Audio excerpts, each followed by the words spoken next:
everybody. And now let's talk automation. Hello, everybody. Happy third Thursday, or kind of like technically fourth Thursday of the month, because we wanted to make sure that we could have our special guest Kane with us today. And we had some scheduling conflicts as we were getting ready for the third Thursday. And so we decided we wanted to make the show the best that we could and make our way to the fourth Thursday of the month this time around. For anybody that's joining us on LinkedIn or YouTube, make sure that you guys are throwing comments and letting us know where you're joining from and what you're excited about or questions that you've got for the conversation today. And as you can see, we've got Patty who joined us as well. So I'm Emma Roloff, and I'm going to have Kieran do a quick introduction, and then Kane and Patty, I'll have you guys share who you are as well, and then we'll get to it. I'll get out of the way really quickly because folks will want to talk to the two of those, not me. But I'm co-host with Emma. I've been in the automation space for longer than maybe some of you have been alive. I started out, if we're looking at conversational AI, if we can go as far back, Kane, you may disagree here, to FAQs online, that old classic, up to chatbots, up to conversational AI now. And you're starting to see something called conversational business application development platforms unfolding at this moment in time, which are really proving an interesting and really hot space in the digital transformation space as well. And you're starting to see some great companies come into this space. So I can't wait to get talking about them today and then learning from everyone else. Okay, so Kane, I'm going to come to you to do a quick introduction as well.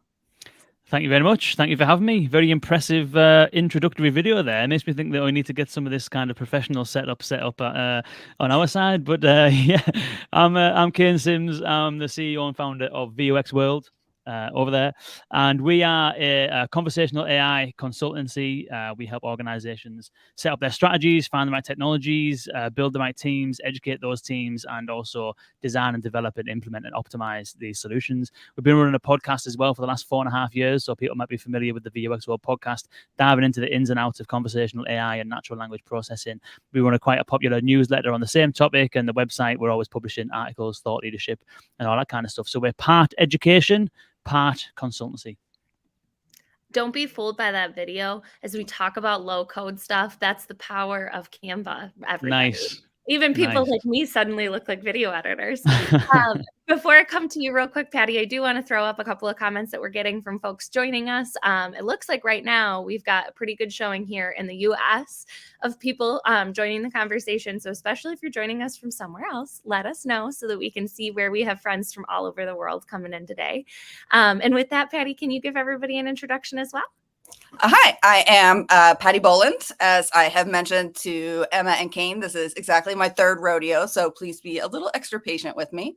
I am an enterprise automation expert and general technology enthusiast, and I'm really excited to be here to talk to you guys about chatbots and conversational AI. Wonderful. Thank you so much, both of you, for joining us, and everybody joining in the chat as well. Keep the comments coming, telling us where you are coming from. Here we go. Now we're getting our international friends to start coming into the comments. And so what we're going to do today is get started with the very open-ended question, Kane, of what is conversational AI and what does that definition look like? So I'm going to come to you for that. Yeah, thank you. It's quite a timely topic, actually. I think there's a lot of interest in conversational AI right now. And so trying to set the scene and figure out what it actually is a good place to start. And so I think really the best way to define it really is to look at the definitions of the two phrases. So what is a conversation? Emma, what is a conversation? Help me out here. I was muted. You stopped me. No way. I'm sorry. No way. I thought this is a hot crowd. I thought we'd have more engagement than this, Emma. You're ignoring me. Sorry, I was off trying to engage with everybody on the internet, not necessarily in our conversation, but maybe that's the whole point. I feel like a conversation is a back and forth using language of some sort between, I guess, maybe in the context of this conversation, people and technology, depending on where you're looking at it. Okay. And then Kieran, what is artificial intelligence? Oh, God, I think we could be here for the next 20 hours, but it's too many definitions to count. But you're trying to, I suppose, if I'm looking at AI, I'm trying to replicate in organization some of the facilities or faculties that we have, Kane. So if, for example, we're trying to recreate decision-making, then I might use machine learning of some sort If we're looking at interpretation of voice or understanding or language, I'm looking at NLP, NLU. So it really varies on the piece of AI and the purpose you're trying to perform to allow you to take another action, decision, or something else. I need to just interject real quick. Kieran, I'm a little upset that you didn't add your thinkity think versus clickety click in that definition. The audience know it, I hope. Yeah, that's a good catchphrase. That I have heard you say that a few times. That's a good one. So yeah, essentially you're both right. So Kieran, you were getting at there when you said what we do, and when you say we, I'm assuming you mean humans. And so artificial intelligence essentially is the ability for technology to simulate human intelligence in various forms. And a conversation is exactly as you described, Emma. It's essentially the exchange of information and ideas between two parties, usually two humans, usually using language as the primary method of doing that, but not strictly. And so conversational AI is applying technology which is simulating human intelligence and applying that to conversations between people and essentially software. And the way that most people see that manifested is they'll see it in a chatbot, for example, which Patty alluded to earlier on. You type something into this chatbot and the system behind the scenes will understand what was said. It essentially, the job it's doing is it's taking unstructured data from the world, which is natural language, and it's structuring it. So, for example, if you say, "What's the weather?" to Alexa, it's structuring those random words and letters into a way that a system can understand it. So it understands that you're trying to find the weather in Belfast, for example. And once a machine can use that information or get access to that information, it can use it to do something useful, like tell you the weather, like answer a question, like fulfill a business process, and all that kind of stuff. And so another example would be Amazon Alexa, as I mentioned, but the potential for this technology where it is being deployed is absolutely everywhere. Chatbots, messaging, RCS messaging, even Apple iMessages has a facility, Google My Business, Facebook Messenger, Instagram Messenger, chatbots, voice assistants, automated voice assistants in contact centers, and so on and so on and so on.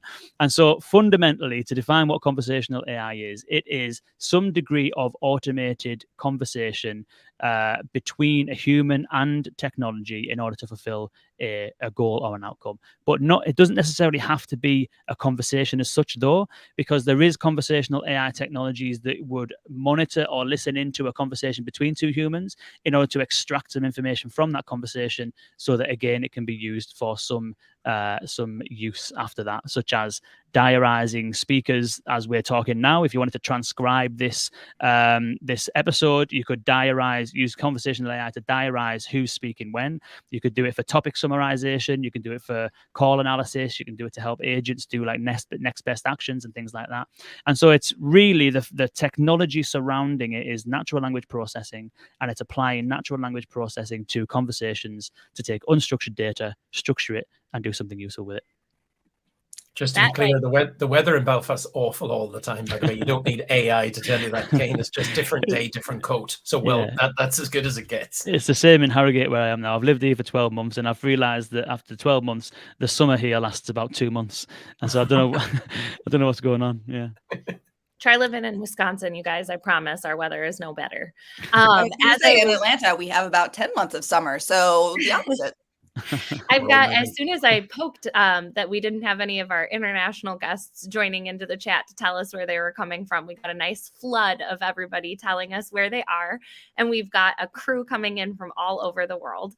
And so what I want to do for the next question, Patty, I'm going to come to you. And we've kind of alluded to this now a couple of times already, that a lot of times when people hear the idea of conversational AI, immediately we jump to chatbots. And what I want to talk a little bit about is maybe how are these two related but separate ideas, and why is that kind of where our brains go directly when we start thinking about the idea of conversational AI? Oh, sure. And thank you for bringing that up. When we first started having the conversations to prep for this meeting today, my mind immediately went to chatbots, because that's where conversational AI, I think, is the most commonly found. But thinking back, some of the earliest natural language inputs that I interacted with were in text-based role-playing games like Zork. So I spent some time revisiting Zork. Douglas Adams' Bureaucracy is my personal favorite in text-based RPGs, but I'm getting way too far into the weeds here.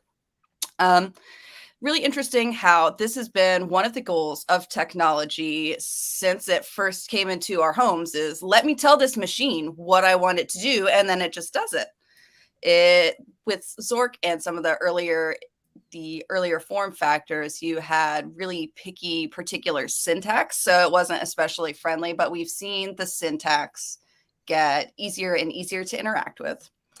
We've seen computer software get much better at understanding intent and context, which I think are the most important keys to being able to have a successful interaction with a computer.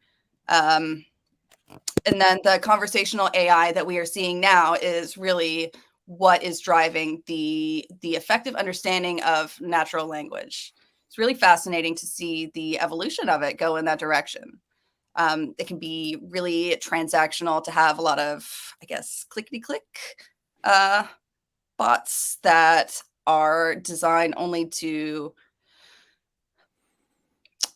complete specific functions rather than having a range of things that they can do. But since we have conversational AI on the back end of chatbots, really understanding what people are trying to get the technology to do and expanding all the time, it has been really fascinating to see the development in that direction.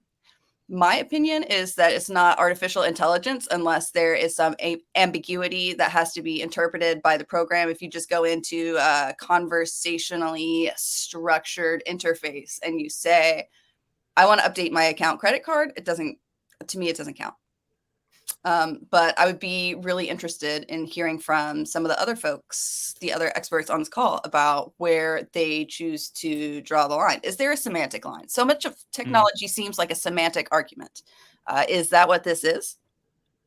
Not necessarily. So what you alluded to there, the click button chatbot. So that is really kind of like what started becoming apparent in like 2015, 2016. And you can use like keyword recognition. You can use buttons. So when you go to a website and it says, how can I help you? And you get little buttons there, which says make a return, I don't know, check an order, whatever it might be. If the conversation is guided like that and it's got so hard guardrails on it and it's just picking up on keywords, then there is no AI behind the scenes.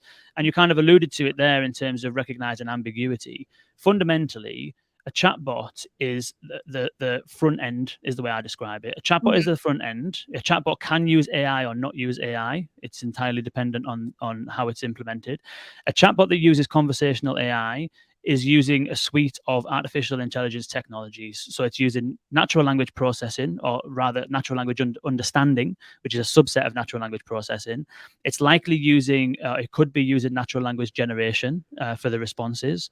There is a degree of dialogue management in there, but that's not strictly an AI technology. In a chatbot, most of the technology that's AI is natural language understanding. In a voice assistant, there's other technologies at play there. You've got speech recognition on the front end of it. Some applications will blend speech recognition and natural language understanding together into one sort of capability.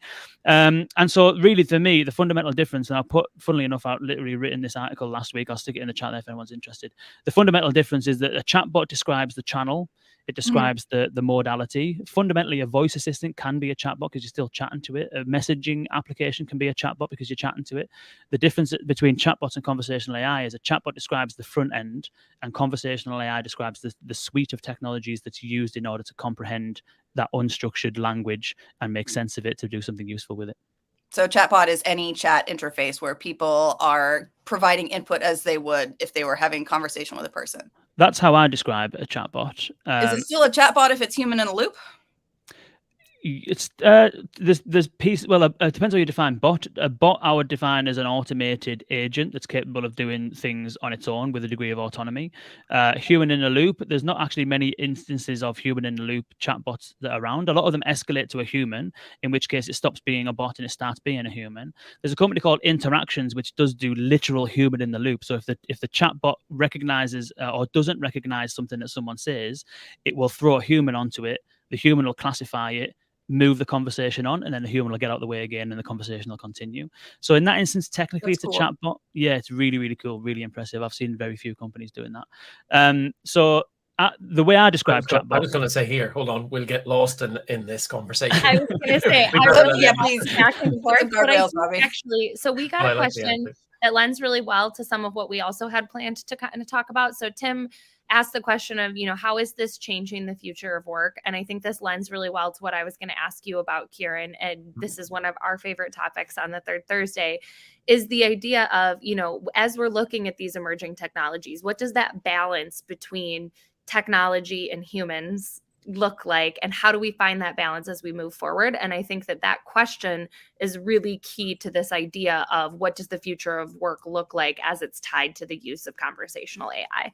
So I do want to jump there, and then I promise, guys, we will have more time to continue to chat, because we've got our last question. I think we're going to jump right to it today so that we can have a group discussion is about ethics, and I'm sure we can keep going for a long time there.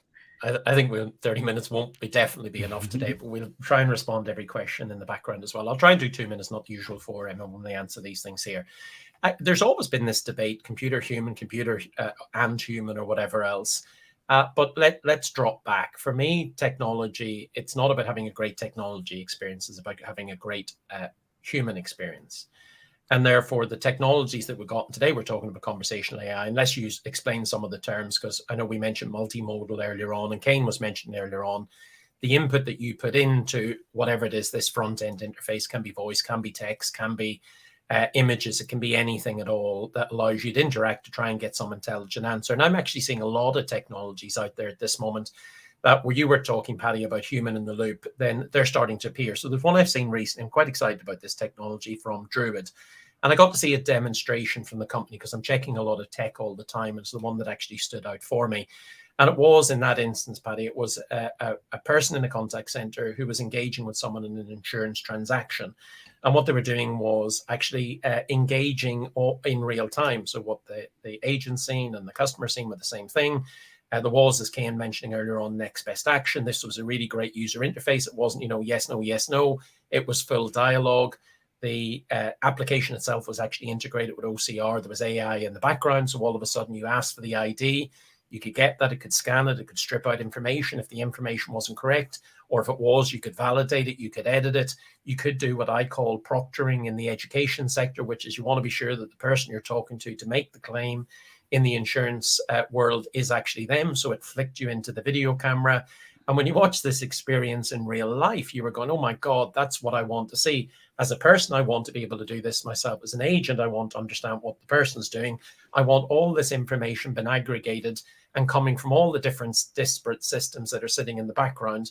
And this was what I call as a conversational layer on top of all these 5 or 6 or 7 applications that were pulling data to and from. So that I ended up with a consistent experience. I didn't need to try and learn Salesforce and NetSuite and WhatsApp and Slack and something else, but I was actually getting everything I needed there in front of me. And then the Druid application as well, it did what you were describing, Kane. It was written in a way that suggested next best action, looked at intent, and then you were able to put voice, and then there was multiple language in it as well. So there's a lot going on in the sector, but the key bit, is it human or AI? It is actually putting great customer intents or wants or needs out there. Then it's creating great platforms or conversational layers on top of that that are very smart with the AI and everything else and the model built into it. And then I would actually extend that a little bit more, because I'm starting to see this, and interest in the Druid app happened to do this as well, which was a conversational business application or development environment on top. So actually, if you needed to extend it or develop more code or more data, and it was sucking the data in, by the way, so then you could have asynchronous conversations, which means you can have conversations tracked over days. Then this was able to do that. So Emma, it's not a human or technology. It's about creating amazing customer experiences and putting technology in place that the UX is amazing, and the agent, the customer, comes away achieving something that they want to achieve in the most wonderful way possible. And long may that continue. Kieran and Kane, I love this idea of the seamless handoff between the bot and the agent, which is completely frictionless to the user. That's the goal, right? Technology is supposed to behave exactly as the user expects that it will. And that's I love that word, frictionless, Patty. You know what I mean? That's yeah. Great technology, just so intuitive, and it does exactly what it says on the tin, as we learn in the UK from the runs and ads, Kane. Indeed, yeah. The best practice depends on what you're trying to solve, and certain businesses have certain problems that they want to narrow specific problems, which is always good for conversational AI. But also, it's really good for just getting a broad understanding of what's actually happening within your business. Like, for example, if you were to put it at the front end of your contact center, and just capture the intent coming through to be able to, the whole job there is basically just to put the person through to the right person in the first place, put the user through to the right person in the business. It's not about automating jobs and getting rid of people. It's about getting customers, as Kieran was saying, the best possible experience. And if you start from that perspective, you can then start to understand, well, where's all of our demand? And then you can start focusing in the areas where your most demand is and start automating those instances. But even within those conversations, if there's an issue, we always say that if you fail to recognize an intent twice, escalate to a human. If anyone says they want to speak to a human, escalate to a human. Give the human the context of that conversation so that when they get onto someone, they don't have to repeat themselves time and time again. And so quite often the value is in seamless handover between the AI assistant and the human. And another thing that most people think is that conversational AI is going to replace jobs. But the reality is that the vast majority of businesses are so overworked and overwhelmed. They've got so many things to do that all it's doing really is helping them manage what they've got right now. And as businesses scale, they can't hire. It's very difficult to hire in certain positions. It's very difficult to scale, very difficult to train agents, very difficult to keep hold of agents. The attrition levels are absolutely unbelievable. And so it's actually a really difficult place to be. And so having the AI agents in place there help you scale greater without, it's saving future costs rather than getting rid of jobs today. So I'm going to now open up. We're skipping some of the other stuff because I want to keep the flow of the conversation going and I want to keep everybody up. And it's going to be a mad dash to see who gets to start answering this question first. We were so organized as well. So organized as ever. While we were prepping for this session, we started talking about a couple of different companies that are doing a lot with conversational AI and some really interesting contexts in terms of, I think, doing things like giving you the ability to talk to your loved ones after they're gone with, artificial intelligence and photos and kind of training them on what that person's personality looks like. Or Kane, you shared some examples of companies that are working towards creating these personas that are going to be kind of that main customer contact for this really fluid experience for their customers moving forward.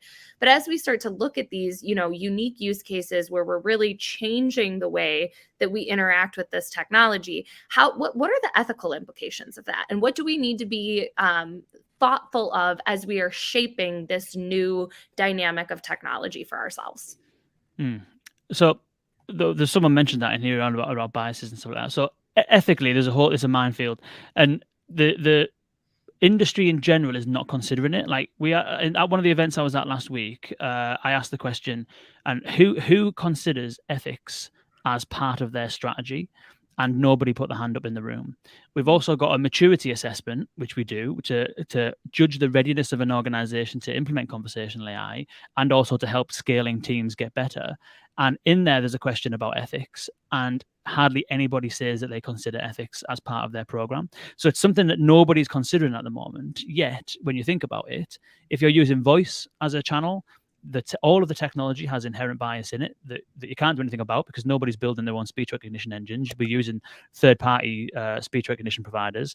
So there's studies from like 2018, 2019, which shows that some speech recognition systems work better for American white males than they do for American black females. There's issues with language support. So I would say about 10 to 20% of the world's languages are supported right now. It's getting better all the time, but language support is a real challenge.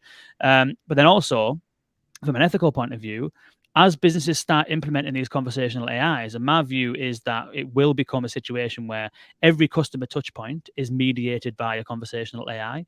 That's what some companies are actively pursuing right now. And so when you get to that point, it's not just the FAQs that you're trying to automate, it's core business processes that get automated. And so at some point in time, you might have a conversational AI that HMRC provides, which is the British government for those of you that are in the US, that may be in a position to accept or deny a passport application. It may be in a position to request or deny an application for benefits. It may be denying you a loan or something like that. So as it starts to make decisions, we have to question the ethical considerations around autonomous agents that are making decisions on behalf of people. Can they be programmed to upsell people with a 90% accuracy rate? And how ethical is that? And it's a huge minefield, and it's a really underserved area at the minute. Kieran, jump in because I saw in our Yeah, little it was just the 30 chat. seconds here. It's disappointing to hear that, Kane, if that makes sense, that people aren't conscious of ethics, because the conversations around this area have been phenomenal in recent years. I actually love conversational AI put in to avoid human bias, because you can build objectivity into it. Let me give you an example just very briefly. And I wouldn't be mentioning this example if I hadn't tested, hadn't tried it and everything else. But there's actually a psychological help robot called Wobot. And when I asked and interviewed the owner, it's on YouTube, you can pop it up and look, why did you build it? And they said, because people came to the doctors and the doctors had inherent bias in themselves and made judgments about the patients. They've actually to de-bias the tool. And I will be amazed if people go online and go to Wobot and play with it and don't think that it's actually as brilliant an AI as you have seen. And there's more providers out there, and they're very conscious about telling you it's a robot as well, so you don't get any confusion in there as well. The tech now allows you to do this because we're conscious of it. But to your point, we just need to be conscious and actually build it in. Sorry, Emma. Go ahead, Patty. I was excited to talk about the ways that there's a generational divide between the ways that people prefer to interact with their technology. And I think a lot of people really love interacting with conversational AI, especially as it continues to improve. And then there's a whole subset of people that are just enraged by it and want nothing to do with it. So I think that the persona approach is the way that we handle this going forward. I felt obliged to call this out because I mentioned that I would in a comment, and I learned a lot from Kane, Emma, and Kieran in prep for this conversation. But persona-based conversational, not even persona-based conversational AI, just persona-based support preferences, I think, are very interesting. And I don't know how ethics come into play with that question. So you see me looking a little puzzled, and that's what I'm working through. There's technologies out there that there's a company called Behavioral Signals, which does some fantastic stuff. And what that does is when you call and you call a company, you ask for whatever it is you're asking for. In a split second, it can profile your speaking style. And what it does is that it will then match you to an agent that shares your speaking style. And what that means is that it increases the likelihood of having successful conversations. Doesn't mean you're going to get the right outcome, but it means that you're going to have a better time doing it, which increases the NPS score, which so on and so on. And so there's an ethical consideration there, because when people call, they don't know that's happening. There's an ethical consideration around when you call any call center or you speak to any voice assistant, where's your data going? Who's using it? Who's accessing it? Where's it stored? How long is it stored for? How can I get access to it? Because it's my data. There's a lot of personal identifiable information in your voice. You can tell if I'm male or female. You can assume how old I am. You can have a stab at where I'm from. There's a whole bunch of, you can see there's applications out there that can detect COVID from a cough. So there's so much data involved in the conversational AI platforms, and it's very difficult to make it transparent to people how all of this is unfolding and what it's being used for, because the value of a conversational interface is that it's quick, it's over and done with, it's frictionless. We don't have that 6-page term sheet that you need to get through before you can use it. And so it's something that's definitely being worked on by a lot of companies and a lot of people. The Open Voice Network are doing some great work on this, but it's far from solved. Do you think transparency is the key? Transparency is the key, but again, you risk severely damaging the interface and the value of the interface.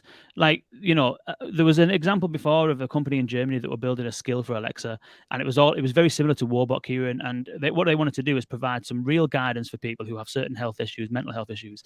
And the Amazon and the legal team at the company, both of them together, said, in order for this application to be used, you will need to read these terms and conditions to people.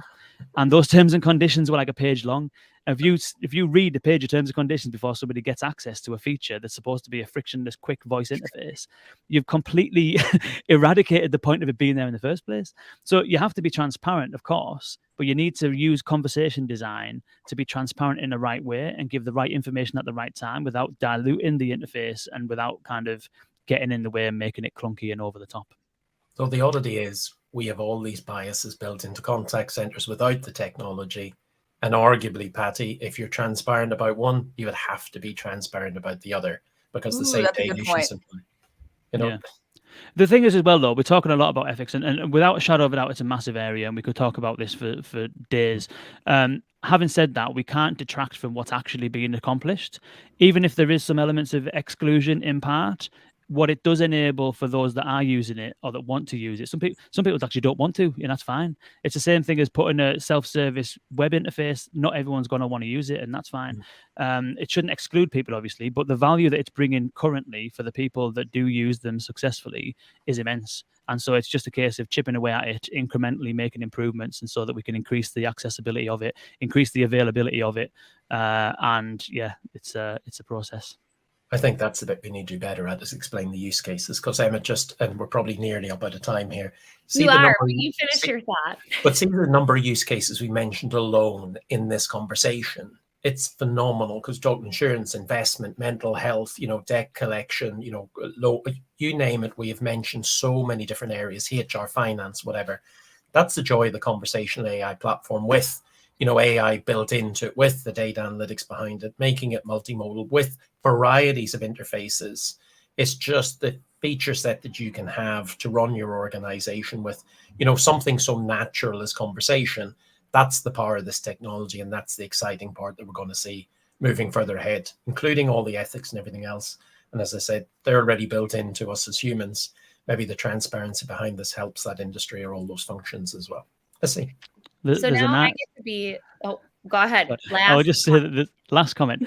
There's an irony that humans, who historically have been some of the most immoral and destructive creatures on the planet, are in charge with infusing ethics and morals and standards into our machines. It's crazy. But what I will we better say choose carefully who it is. Yeah, exactly. Yeah, who's doing it? Who owns this stuff? That's another ethical thing about who's owning all this stuff. Anyway, the last thing I'll say is that, without a shadow of a doubt, towards what Kieran was saying, like the future looks like every device that we have having a conversational interface. Every conversation that we have with a business is via a conversational interface. And these conversational interfaces are going to be doing absolutely everything, from our home life to our work life to our social life and beyond. We're literally scratching the surface of this technology right now. The more it improves, the better it gets at understanding a wider range of people, the more surfaces it appears on. We're going to be into a world, I don't know how long it will take, but we're going to be definitely into a world where conversational UI is going to be the primary, or if not a major interface to most of the things that we do.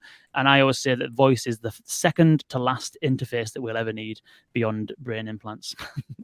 And that is the beginning to the next conversation that I would love to have with you all, because I have a lot of thoughts on this. I was going to say, and now it's my turn to play police and say, we are up on our time, you guys. We've already gone past our 30 minutes, and I know that these conversations always zoom by, but the intent is that we get to continue the conversation in the comments. I've seen a couple of other questions and comments coming through as we've been going with the discussion. We'd love to continue to interact with you there. So if you have other questions or comments and you want to interact with the crew, make sure you're putting them back into the chat, and we'll do our best to come back and answer those questions for you over the next couple of days.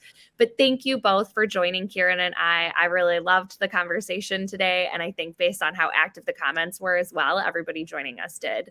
But have a wonderful day, everybody, and we'll see you next month. So happy 4th Thursday for this month. Happy 4th Thursday. Keep people fooled, Emma. It'll keep this element of surprise. Thanks, everyone. Thanks, everyone. Thank you. Appreciate it. Thanks, Paddy and Kane. Bye now.